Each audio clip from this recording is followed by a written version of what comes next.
You're listening to School Leadership Reimagined, episode number 12.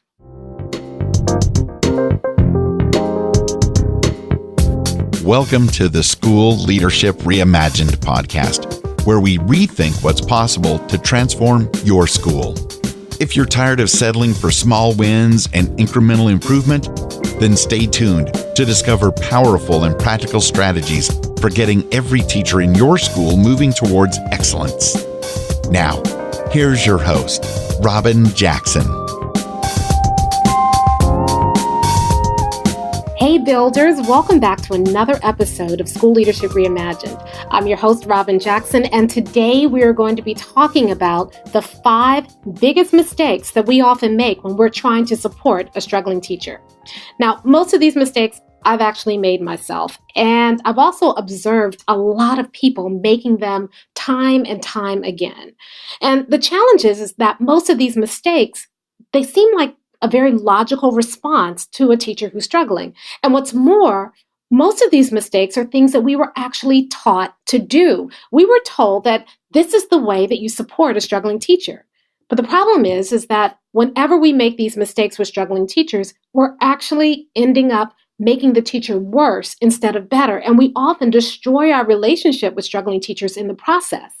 And we know this intuitively, right? So although I'm going to be talking about these 5 crucial mistakes, I'm not really sharing anything all that earth-shattering or new. I mean, if you've committed these mistakes before, then you already know that they don't work. They actually make things worse.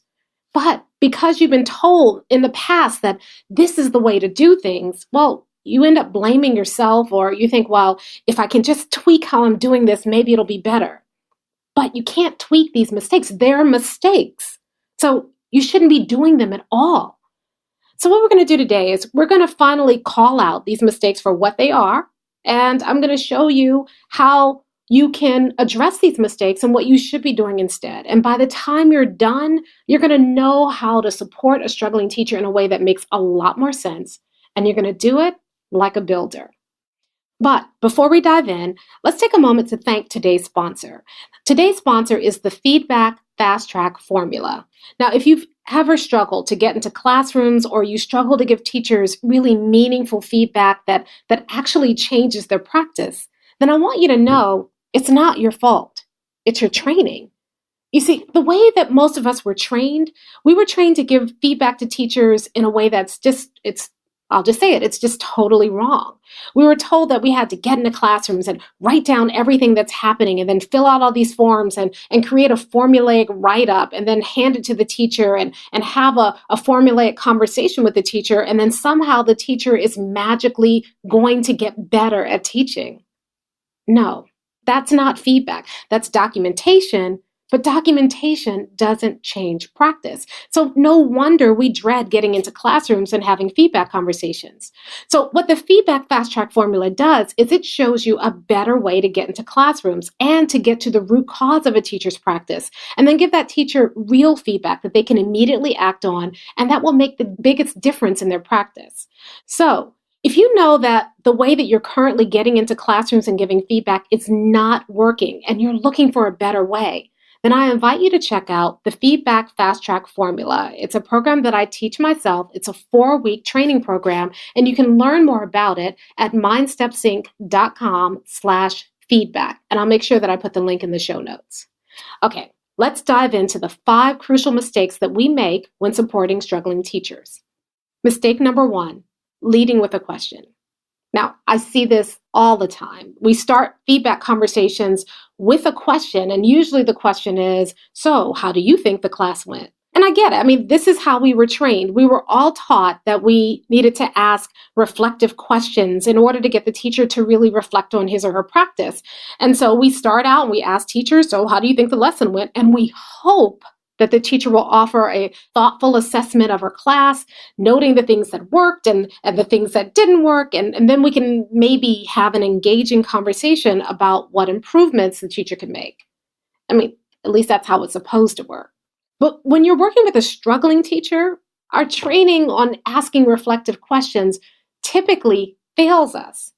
Because when you ask a struggling teacher, so how do you think the class went? Or one of these other reflective questions that we're asking them, so what do you think you need to do next? All of those things, one of three things is going to happen. What's most likely to happen is that the teacher's going to shrug and say, okay, I guess, or I don't know. And the whole time, the teacher's just bracing herself for your criticism. It's almost like a test. If I say the right thing, then maybe I'll get points for being reflective. Or if I say the wrong thing, then maybe I'll get penalized for not being reflective enough. That's what's going on in the teacher's head. So what many struggling teachers do is they try to sidestep the question for fear that they're going to say the wrong thing. That's the opposite of reflection. Now, the second thing that could happen is a teacher might try to actually preempt your criticism by admitting that the class didn't go really well. I mean, it doesn't happen a lot with struggling teachers, but if the teacher's even a little bit savvy, then they might try to criticize their lesson before you do. And at least they would get points for being quote unquote reflective. The problem is that most struggling teachers don't know what's not working or why it's not working. I mean, they may be able to voice their frustrations about things not working, but if a struggling teacher could actually diagnose what didn't work or why it didn't work, then would they really be struggling to begin with? Now, the third thing, and this is almost the worst thing that could happen, is a teacher might say, well, I thought it went okay. And then you have to spend the rest of the conversation telling them why the lesson that you observed was not okay, and you have an argument. The teacher thinks it's okay. You're telling them, no, absolutely not.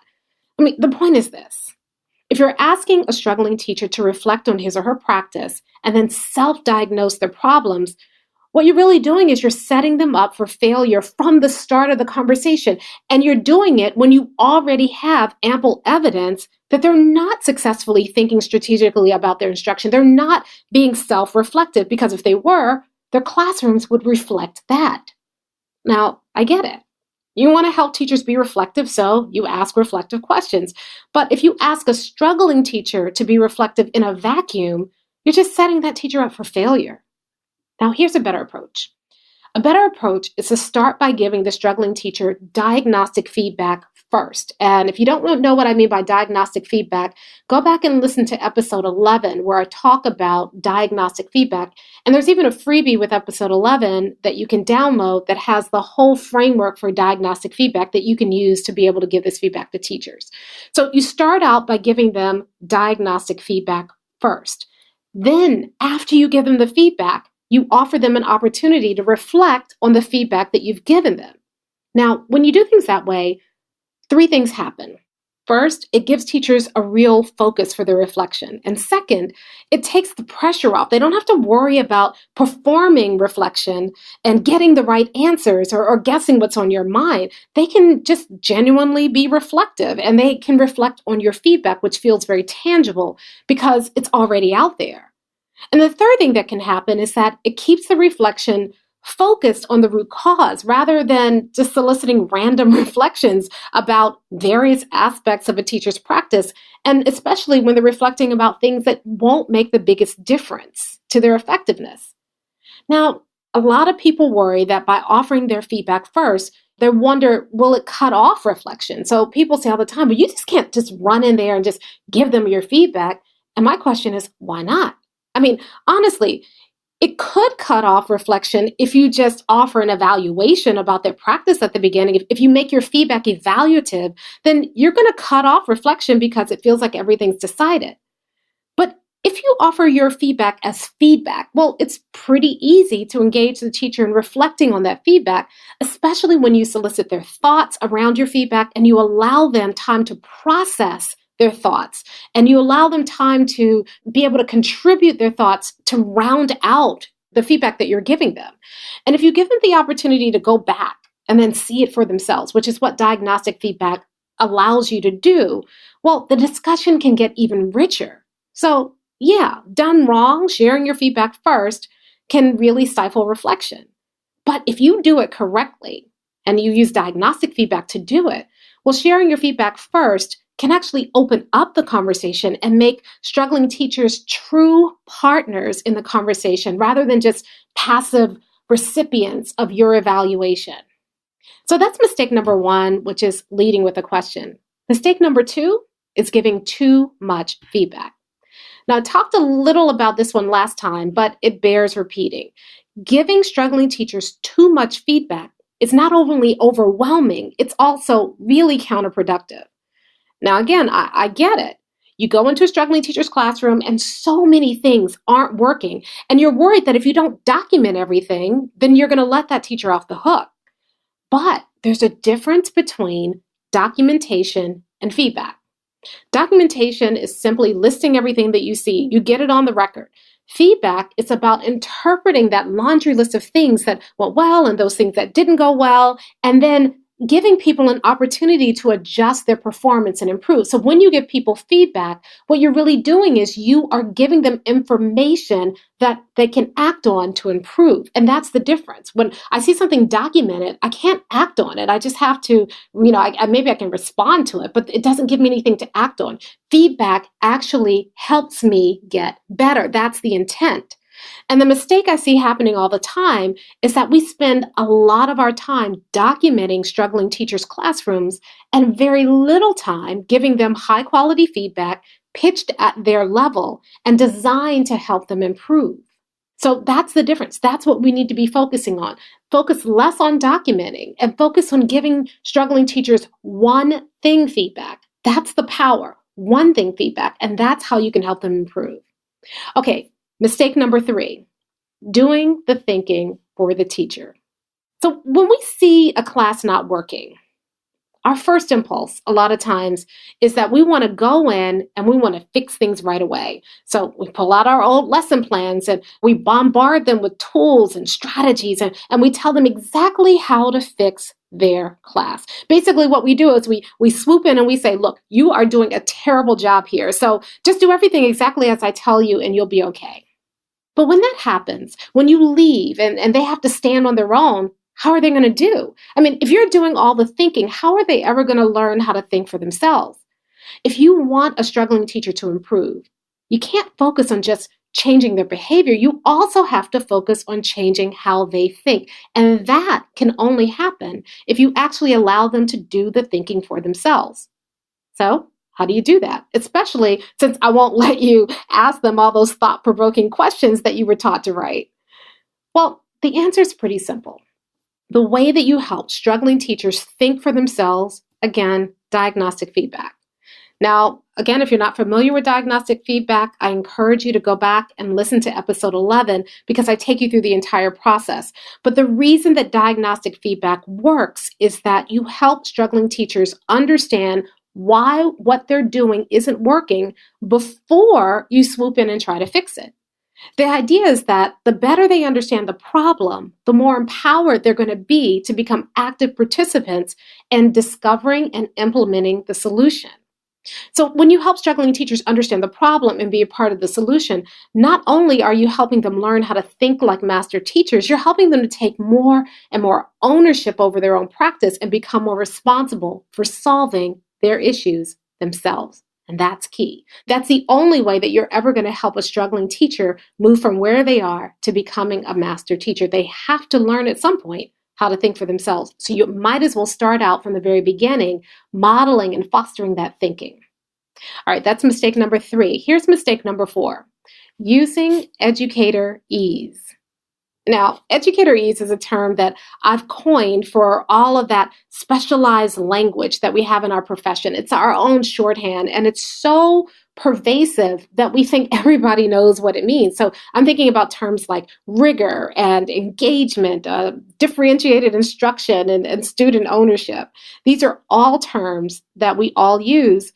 But the problem is that often we all have different understandings of what these terms actually mean. So let's take rigor, for example. For some people, rigor means harder. For others, it means more challenging. For still others, it could mean more work. And for some, it might mean more thinking. But they're all very different interpretations. So when I go into a classroom and I say, your students need more rigor, I might mean that they need to be doing more thinking, and the teacher might mean they need more work. So do you see how that can be a problem? Let me give you another example. Let's take student engagement. That's a term that we throw around a lot. And for some people, that means that the students are having a good time. And for others, it means that the students are doing exactly what the teacher tells them to do, so compliance. For others, it might mean that students are actively participating in class.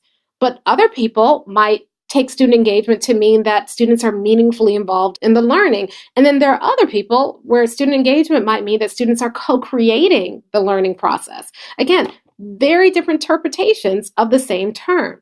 So when you work with a struggling teacher, or any teacher really, you have to be careful not to assume that they have the same definition of terms as you do.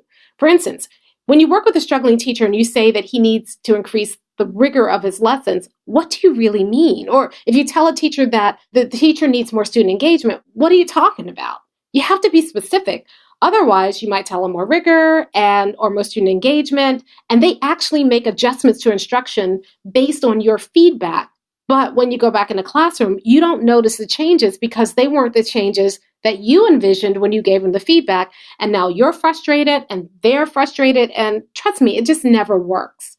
So there's a really simple antidote to all of this. When you find yourself using educator-eats, and we all do it, right? So when you find yourself using it, there's just a really simple 6-word phrase that I've learned to say that immediately helps me clarify what I mean. And the phrase goes like this. What I mean by that is. So when you tell a struggling teacher that he needs more rigor in the classroom, you would say something like, you need more rigor in your lessons. And what I mean by that is that during your lessons, you ask a lot of yes or no questions that require little thinking from the students. And instead, what I want you to do is focus on asking questions that require students to come up with answers on their own and elaborate on their answers in a way that shows evidence that they were thinking about the answer. Okay, so now I'm very clear. What do I want you to work on? Not just rigor, but specifically rigor around how you're asking questions. And I've been very specific about the adjustments that you need to make into that process. So that's one example. Here's another example. Instead of saying something like, you need more student engagement, you might say, you need more student engagement. And what I mean by that is that you need to include activities where students probe problems and come up with solutions on their own. So instead of simply telling students the answers, you create an environment where students discover the answers on their own with your guidance and with your support. You get the idea, right? Don't assume that struggling teachers share your same understanding of the terms that we use in the field, even if we think they should know it. Remember, even the experts can't often agree on what these terms mean. So what makes you think that you and the struggling teacher are going to be on the same page? So instead, elaborate and tell them exactly what you mean so that they can act on your feedback effectively. Mistake number 5. This is the last one, and it's a good one. It's expecting them to go from struggling to highly effective in just one conversation.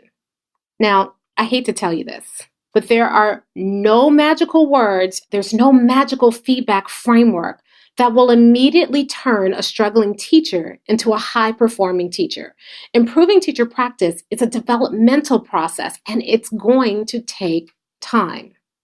But what most of us do is that we go in and we expect a struggling teacher to make improvements that will immediately turn them into master teachers. So for instance, if they're struggling with routines and procedures, we go in and we give them all of these routines and procedures to implement right away when they haven't even developed the skill sets they need to maintain them. Or if they're struggling with creating coherent learning plans for students, well, we go in and we give them a model of an effective lesson plan and expect them to reproduce it right away. It's not only unfair, it's not even feasible. Instead, focus on incremental improvement. Your only goal for a struggling teacher is to move them up one level at a time. And that means if a teacher is ineffective, your only goal is to get them to needs improvement. And once they're in needs improvement, your only goal is to get them to effective. And from there to highly effective. So instead of going in and giving them a bunch of high-level routines and procedures, go in and have them focus on one routine or one procedure that will make the biggest impact on their classroom immediately, and that will immediately move them out from basic or ineffective to the very next level. You want them to move one level at a time. And instead of having them create a perfect lesson plan, have them work on clear standards-aligned learning objectives first. Once they get those things dialed in, then you can go back and build on them and add to them. And when you do that, your results are going to be much more noticeable, and the changes are going to be permanent, not temporary performances, just so they pass the next evaluation. So that's it. Those are the 5 big mistakes. And before we go today, I just want to recap everything that we've learned. So the 5 crucial mistakes that we make when we're trying to support struggling teachers are, number 1, leading with a question. Number 2, giving too much feedback. Number 3, doing the thinking for the teacher.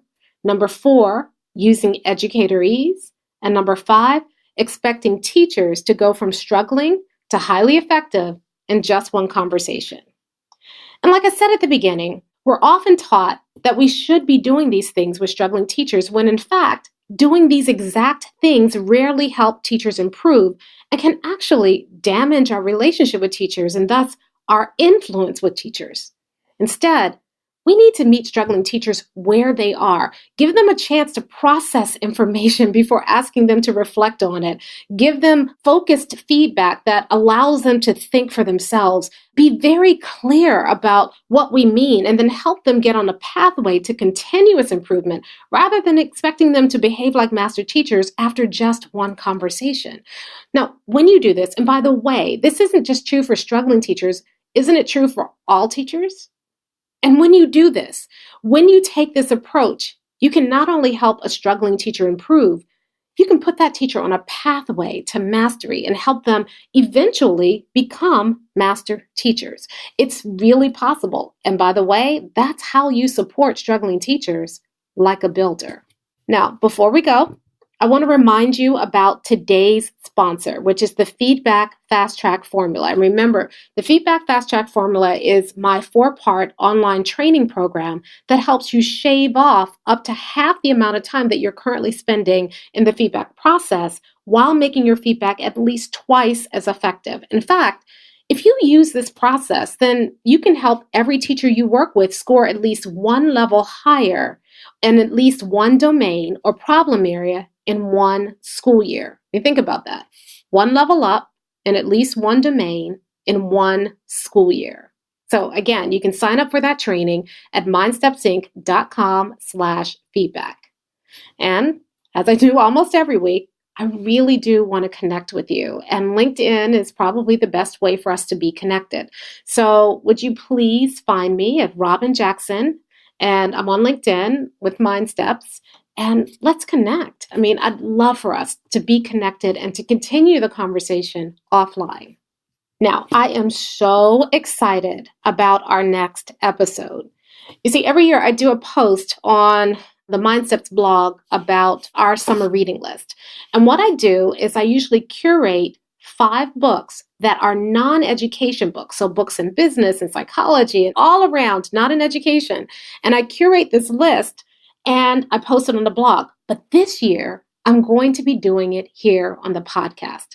So next time, I'm going to be talking about 5 non-education books that every builder should be reading this summer. So if you're really looking to up your game and you want to broaden your practice and read outside of education, but see what the implications are for education, I'm going to be doing that next week.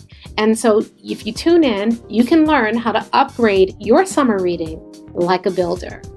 Until next time, I'm Robyn Jackson. Bye for now. Thanks, everybody. Thank you for listening to the School Leadership Reimagined podcast. For show notes and free downloads, visit schoolleadershipreimagined.com. School Leadership Reimagined is brought to you by MindSteps, Inc., where we build master teachers.